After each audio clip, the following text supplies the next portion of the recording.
नमस्ते बच्चों। कक्षा 6 विषय गणित और प्रश्नावली अपनी है तीसरी चल रही गुणनखंड। उसमें अपने आज 3.4 के क्वेश्चन हल करेंगे। तो 3.3 में 3.2 में गुणनखंड करने सीखे थे। तो अब जो 3.4 का जो पहला क्वेश्चन है वो क्या है, सारव गुणनखंड ज्ञात कीजिए। सारव की आपको जैसे 2 या 3 संख्या दी है तो उनमें से जो कॉमन है दोनों में है वो क्या कहलाते हैं, सारव गुणनखंड कहलाते हैं। तो कैसे हल करते हैं देखते हैं। पहला क्वेश्चन पहले का जो पहला क्वेश्चन है वो क्या है, 20 और 28।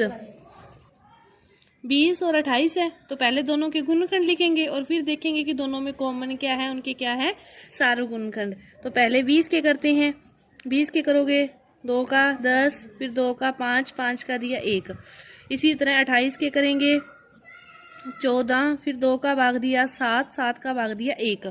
अब देखो 20 के गुणनखंड लिखेंगे अपने, क्या लिख सकते हैं। एक तो होता है 1 गुना 20 तो होगा ही होगा। फिर क्या हो 2 गुना 5 दूनी 10, 2 गुना 10 भी हो सकता है। फिर 2 दूनी 4 गुना 5 भी हो सकता है। 4 गुना 5 भी क्या होता है 20 होता है। तो इस प्रकार ये क्या है 20 के गुणनखंड। अपने 28 के लिखेंगे तो 28 क्या है 1 गुना 28।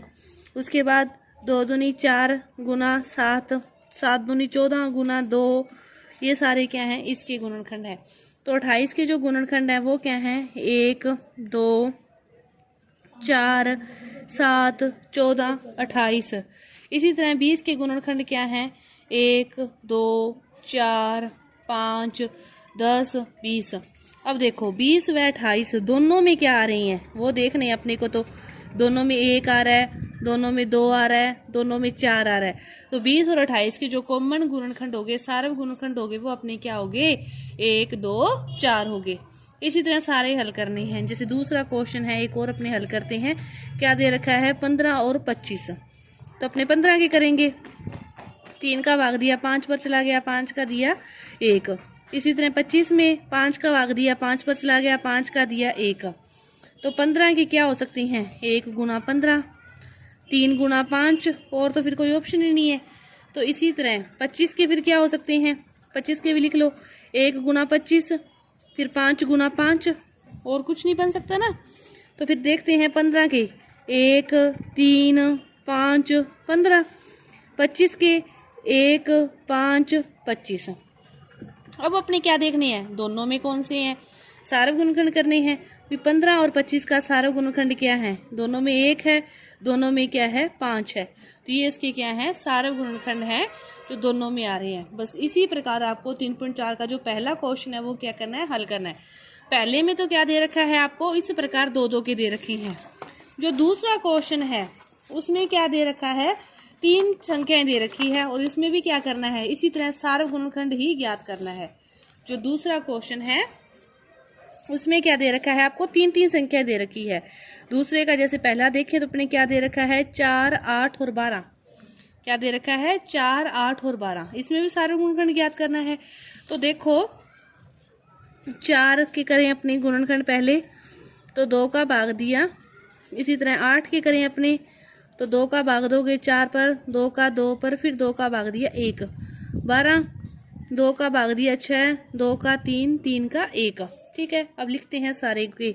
4 को क्या लिख सकते हो 2 गुना 2 ये लिख सकते हो, या फिर 4 गुना 1। तो इसके गुणनखंड क्या होंगे 1 2 4। 8 के 1 और 8 तो होगा ही होगा। उसके बाद 4 गुना 2 यही हो सकता है, और कुछ तो फिर होता ही नहीं, किसी को गुना करने पर 8 आता ही नहीं। 12 के 1 और 12 तो होगा ही होगा। 2 दूनी 4, 3 और 3 दूनी 6 और 2 2 6। ये सारे क्या हैं 12 के। अब देखो तीनों में कौन से कॉमन है, 1 आ रहा है तीनों में, 2 भी आ रहा है तीनों में, 4 भी आ रहा है तीनों में। तो 4 8 12 का जो कॉमन गुणनखंड है सारव गुणनखंड है वो क्या है 1 2 4। आपको चाहे कितनी संख्याएं दी हो, बस सभी को करने का तरीका सेम ही है। इसके बाद देखो जो तीसरा क्वेश्चन है उसमें क्या दे रखा है आपको, दे रखा है जैसे 6 और 8 के प्रथम 3 समान जो गुणज है, सारव जो गुणज है वो आपको ज्ञात करने हैं। तो इस प्रकार जो संख्याएं दी हो और पूछा हो कि प्रथम 3 प्रथम 2 आपको सारव गुणज ज्ञात करनी है, तो आप क्या करोगे 6 का पहाड़ा लिखोगे, छः दूनी 12, 6 × 18, 6 × 24, 6 × 5 = 30, 36, फिर 6 × 7 = 42, 6 × 8 = 48, 6 × 9 = 54, 6 × 10 = 60। यहाँ तक लिखो एक बार। इसी तरह फिर 8 का लिखो। 8 दूनी 16, 8 × 3 = 24, 8 × 4 = 32, 8 × 5 = 40, 8 × 6 = 48, 8 × 7 = 56, 8 × 8 = 64, 8 × 9 = 72 और 8 × 10 = 80। पहले इतनी पाड़े में देखो कि कोई सेम आ रहा है या नहीं आ रहा। इसमें 12 है, इसमें नहीं है, 16, 18 भी नहीं है, 24, 24। पहला जो गुणज सेम आ गया दोनों का वो क्या आ गया? 24 और 24। फिर देखो 32, 30, 36, 40, 48 आ गया। फिर क्या सेम आ गया? 48, 48 सेम आ गया। उसके बाद देखो 54, इसमें 56 है, 60 है, 64 है, 72, 80 नहीं आ रहा। इसको फिर आगे लिखो। 6 6 को ऐड करके लिखते रहो। 60 में 6 जोड़ोगे तो 66, 66 में फिर 6 जोड़ोगे तो 72। तो इसमें भी 72 है। तो ये क्या आ गया? इसका तीसरा गुणज भी सेम आ गया। तो आप क्या लिखोगे कि 6 और 8 के जो प्रथम 3 गुणज समान गुणज है वो क्या है? 24, 48 और 72। 24, 48 और 72। इसी तरह जैसे आपका दूसरा क्वेश्चन है वो आप समय हल करोगे। तीसरे का जो पार्ट दे रखा है वो क्या दे रखा है? 12 और 18 के 3 समान गुणज। आप 12 का पाड़ा लिखोगे, 18 का पाड़ा लिखोगे।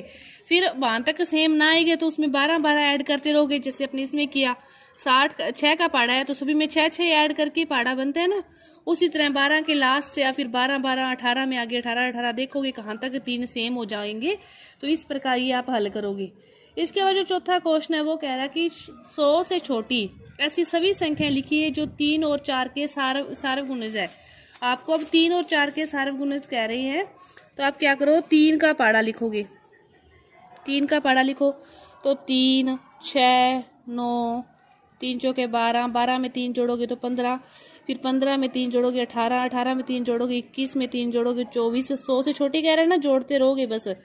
27, फिर 30, 30 में 3 जोड़ा 33, फिर 3 जोड़ा 36, 39, 42, 45, 45 में 3 जोड़ोगे तो 48, में 3 जोड़ोगे 51, में 3 जोड़ोगे 54, 57, 60, 63, 66, फिर 69, 72, 72 में 3 जोड़ा 75, 78, 78 में 3 जोड़ोगे तो 81, 84, 87 और 84 में 3 जोड़ा 87, फिर 90, 90 में 3 जोड़ा 93, 93 में 3 जोड़ा 96 और 99। इसी तरह यहाँ पे 4 का पाड़ा लिखोगे सारा। 4 4 जोड़ते जाओगे 100 से कम तक और फिर देखोगे दोनों में कॉमन क्या है। 4, 8, 12, 16, 20, 24, 28, 32, 36, 40, 44, 48, 52, 56, 4 जोड़ा 60, फिर 64, 68, 72, 72 में 4 जोड़ा 76, 80, 84, 88, 88 में आप 4 जोड़ोगे तो 92, 96, 96 में 4 जोड़ोगे तो 100। ये हो गया। अब देखो कॉमन कहाँ कहाँ आ रहा है? 12। पहला कॉमन क्या आ गया? 12 12। इसमें भी 12 आ रहा है और इसमें भी क्या आ रहा है? 12 आ रहा है। उसके बाद कॉमन देखो क्या आ रहा है? 20, 24। इसका 24, इसका 24। फिर देखो 27, 30, 28, 32, 36। फिर कॉमन आ रहा है 36। 36 के बाद 44, 48 कॉमन आ गया। 48, 48 के बाद देखो 52, 56, 60 कॉमन आ गया। 60। इसके बाद देखो 64, 68, 72 कॉमन आ गया। 72। इसके बाद देखो 76, 80, 84 कॉमन आ गया। 84, 88, 92, 96 कॉमन आ गया। क्या आ गया? 96 कॉमन आ गया। अब सारे देखो क्या क्या कॉमन आए 3 और 4 के पाड़े में, सारे लिख दो। 12 आ गया, 24 आ गया, 36 आ गया, 48 आ गया, 60 आ गया, 72, 84 और 96। ये सारे इसके 100 से कम के सार्व गुणज है। इस प्रकार आपको क्वेश्चन को हल करना है। इसके बाद देखो जो 5वां क्वेश्चन है वो क्या कह रहा है? सह-अभाज्य संख्याएं कौन कौन सी है? आपको दे रखा है जैसे 18 और 35, 18 और 35, और इसके बाद है 15, 37, 30, 415, 17, 68, 216, 215, 81, 16। स अभाज्य है। अब आपको देखना है कि दोनों संख्याएं भाज्य है या अभाज्य है, अभी एक ही पहाड़ी में आती है या नहीं आती, दोनों एक दूसरे के पहाड़ी में आती है या नहीं आती, ऐसा देखना है।